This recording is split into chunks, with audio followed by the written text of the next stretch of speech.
Woo.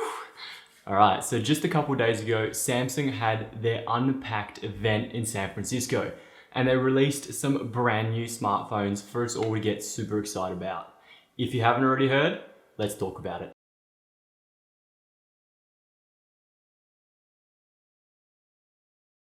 What's going on, guys? My name is David Tomich and welcome back to the channel.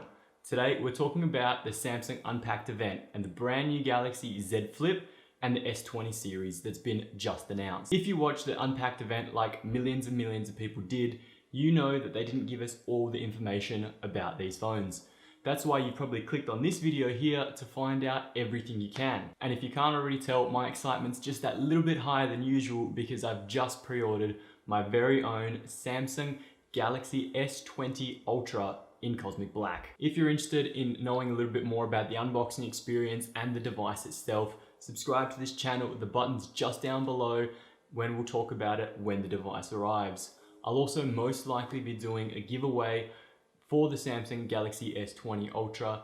If you guys are interested, again, subscribe down below and when it arrives, I'll make some decisions. Worst case scenario, I'll probably be giving away the Samsung Galaxy Buds Plus because I already have my very own Galaxy Buds, so I don't need both of them and I might as well give it to one of you guys. So let's talk about this Unpacked event and focus on the Galaxy S20. Most people are expected to get their shipments on the 6th of March for America, Australia, and a couple other countries.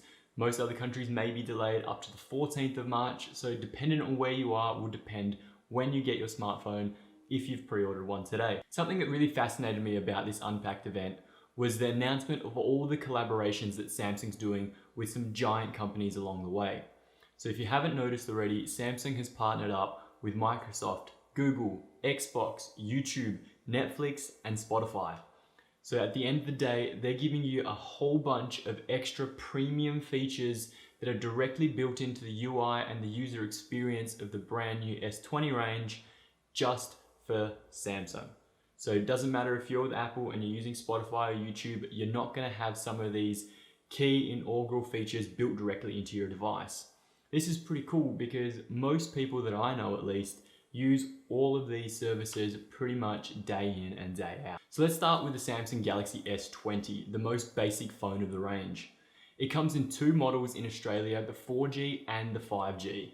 The 4G model does not come out in every single country.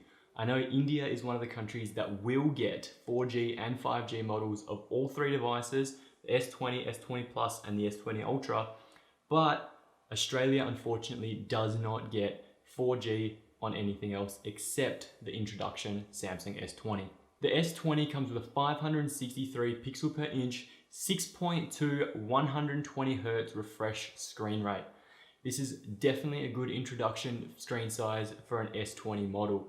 If you've been previously a Note 10 user, you know that sometimes the smaller devices are a little bit easier to use. But smaller doesn't mean limited. This device comes in three unique colors. It comes in Cosmic Gray, Cloud Blue, and Cloud Pink. These kind of, I guess, pale pastel colors kind of give more of a kid-friendly vibe to me personally. I don't know what it really says to the market outside of Australia, but I know most professionals or most, I guess, adults in a sense, won't really be going out and buying a pale blue or a pink phone. Most people do want white, black, grey. So it'll be very interesting to see how those sales stack up in Australia to the rest of the world in the demographics that they are targeting themselves. The S20 itself has some amazing features. It comes with a 64 megapixel telephoto camera, 12 megapixel wide and 12 megapixel ultra wide, as well as a 10 megapixel front facing camera. So the interesting thing here to note is the fact that the 64 megapixel main camera is actually their telephoto camera. You don't get the standard wide angle lens for the most powerful, most megapixel camera and sensor, which is a little bit strange, but I guess that's why they brought out the Samsung Ultra to kind of push you up the line for that photography, videography package. Some of the basics that come on all of these S20 devices, and I won't repeat them because that's just a waste of my time and your time as well, guys. They come with a minimum of 30 times space zoom, 8K video recording across all devices, and 33 megapixel snaps from the video if you want to take a still. This is actually pretty cool because if you've gone ahead and recorded an 8K video and gone, oh, that makes a really sick photo, you can bring that out. It's probably just going to be a really high quality JPEG, but you won't be able to manipulate it as much as a RAW. You'll still be able to do quite a lot with this image that you've extracted directly from video. Usually, if you've ever tried it before, they are some potato level photos. So it's going to be very interesting to see what an 8K video snapshot can bring to the table now in 2020. As well as the 8K video recording, in Australia, it does not, unfortunately, come with the Snapdragon 865 chip. Instead, it comes with the octa-core 990 chipset. This is a bit strange, I guess, because America has been brought out with the 865 Snapdragon chip, so it's kind of, yeah, a little bit unfair, unfortunately, but it is what it is. It's still a great chipset from Samsung, and they know what they're doing at the end of the day, so I'm actually not too mad about this one. As usual, you'll get the ultrasonic fingerprint sensor on the screen itself, so under the glass fingerprint technology, 1.5 meter water resistant up to 30 minutes. The thing here is, I guess with all IP ratings, is it's tested in fresh water. It is not recommended whatsoever in pools or in any beachside location. So if you're gonna go out and shoot at the beach underwater for 30 minutes, you're probably gonna ruin your phone. If you're gonna take a couple snaps really quickly, maybe 5-10 minutes, you might be right. But again, I'd still highly recommend going out and drying your phone once you've used it underwater. All three devices have fast charge capabilities, but unfortunately, they come with 25 watt chargers in the box, even the Samsung S20 ULTRA. So even though you're paying that $19.99 Australian price tag, you still get charged with a little 25 little watt adapter instead of being bumped up to the 45 watt. The 4G S20 starts in Australia at $13.49 or $900 USD.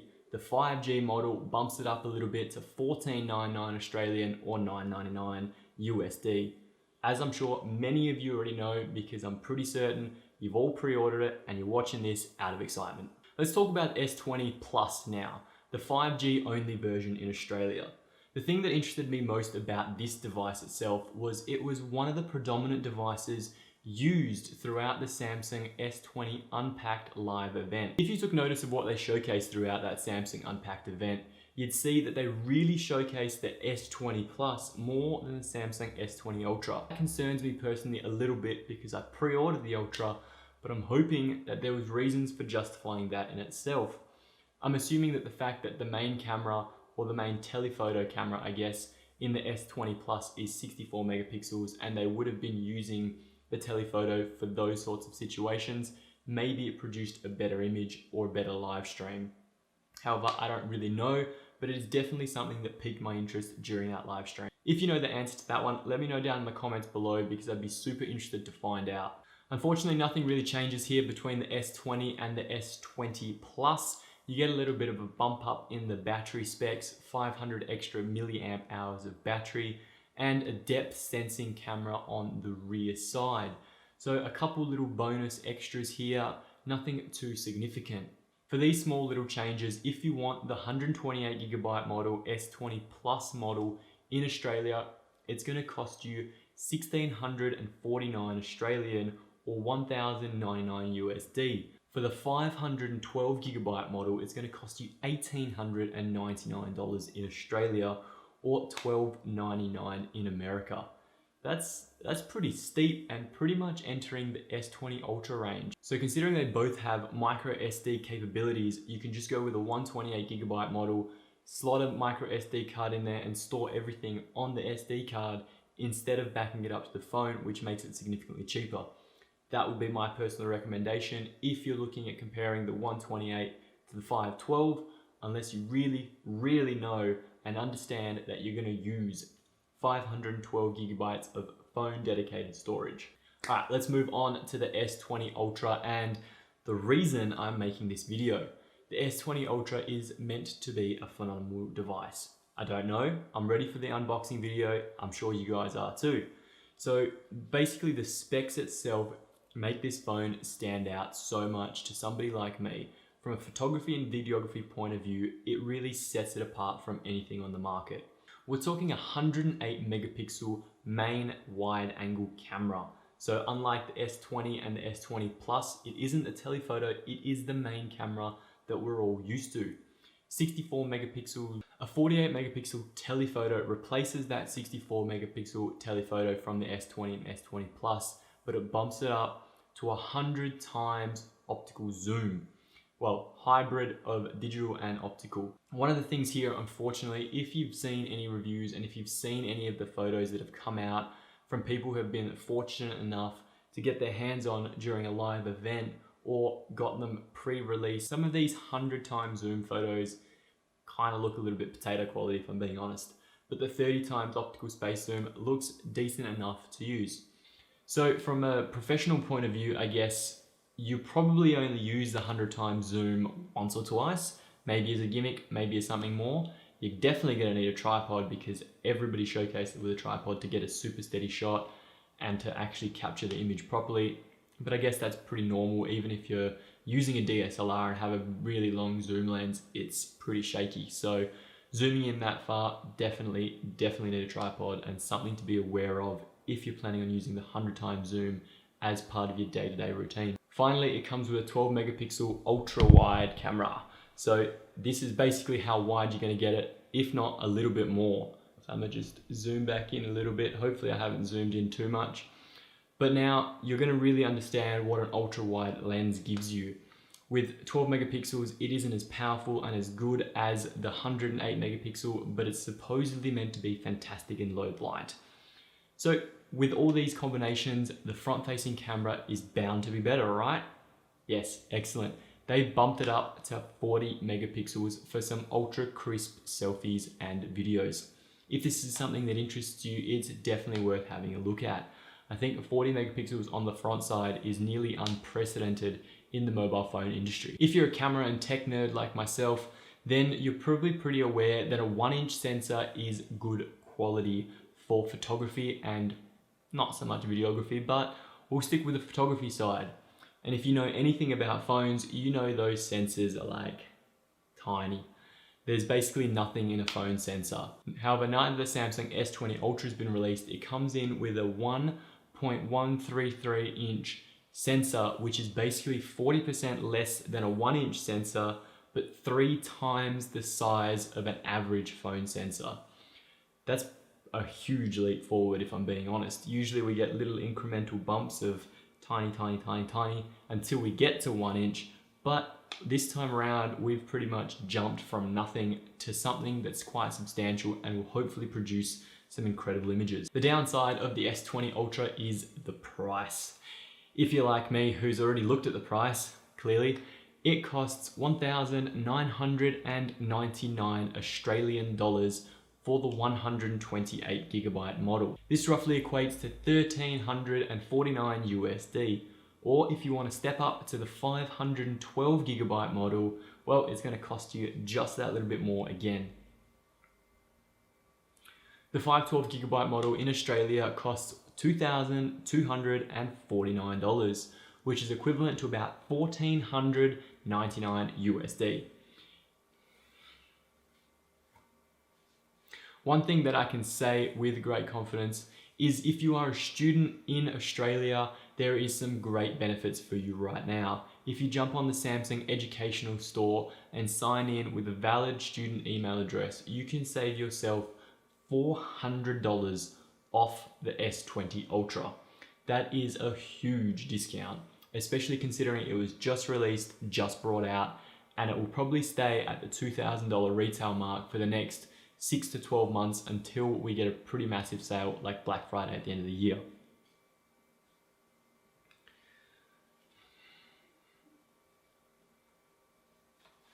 So that's all I have for you guys today. Thank you so much for watching. If you're excited to see me unbox the Samsung S20 ULTRA, give it some real good tests throughout the field. That's all I have for you guys today.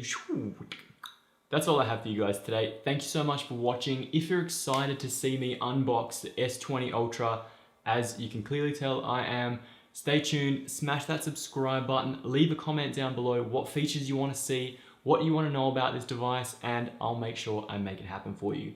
But until then, as always, I'll see you next Monday.